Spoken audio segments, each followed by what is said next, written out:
கண்காணிப்பாளர் அலுவலகத்திற்கு நேரில் சென்று தன்னை IAS அதிகாரி என கூறி தூத்துக்குடி எஸ்பியை மிரட்டிய பெண்தான் இவர். உத்தரப்பிரதேச மாநில கல்வித்துறை செயலாளர் என கூறி மோசடியை அரங்கேற்ற முயன்ற போலி பெண் IAS பிடிபட்டுள்ளார்.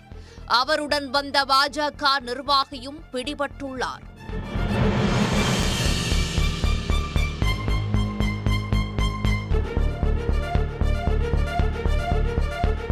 கைதான பாஜக நிர்வாகி ரூபிநாத் அரசியல் தலைவர்களுடன் போட்டோ எடுத்து வைத்துக் கொண்டு அவர்களுடன் நெருக்கம் என காட்டிக்கொண்டு மோசடியை அரங்கேற்றினாரா?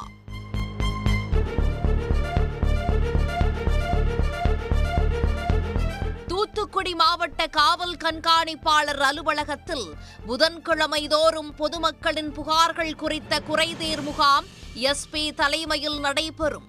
அந்த வகையில் நேற்று தூத்துக்குடி மாவட்ட காவல் கண்காணிப்பாளர் அலுவலகத்தில் மாவட்ட காவல் கண்காணிப்பாளர் ஆல்பர்ட் ஜான் தலைமையில் பொதுமக்கள் குறைதீர்க்கும் கூட்டம் நடைபெற்றது.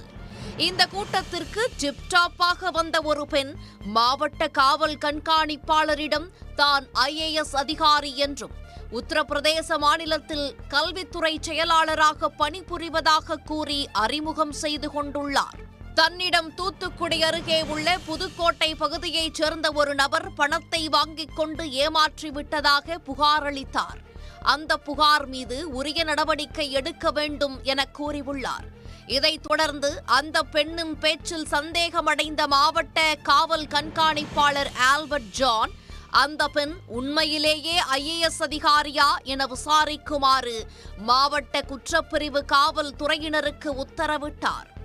மேலும் உத்தரப்பிரதேசத்தில் பணியாற்றும் தனது பேட்சைச் சேர்ந்த நண்பர்கள் மூலமும் விசாரித்துள்ளார். விசாரணையில் அவர் போலி IAS என தெரிய வந்துள்ளது. மேலும் அவர் நெல்லை மாவட்டம் தாளையூத்து பகுதியைச் சேர்ந்த மங்கையர்க்கரசி என்பதும் அவருடன் வந்த நபர் நெல்லை மாவட்டம் தாழையூத்து பகுதியைச் சேர்ந்த ரூபிநாத் என்பதும் தெரிய வந்தது.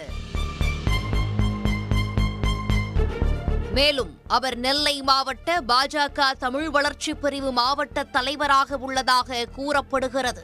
இதைத் தொடர்ந்து IAS என ஏமாற்றிய மங்கையர்க்கரசி மற்றும் அவருக்கு உதவியாக வந்த பாஜக நிர்வாகி ரூபிநாத் ஆகியோரை கைது செய்ய மாவட்ட காவல் கண்காணிப்பாளர் ஆல்பர்ட் ஜான் உத்தரவு பிறப்பித்தார். சிப்காட் காவல்துறையினர் இருவரையும் கைது செய்தனர்.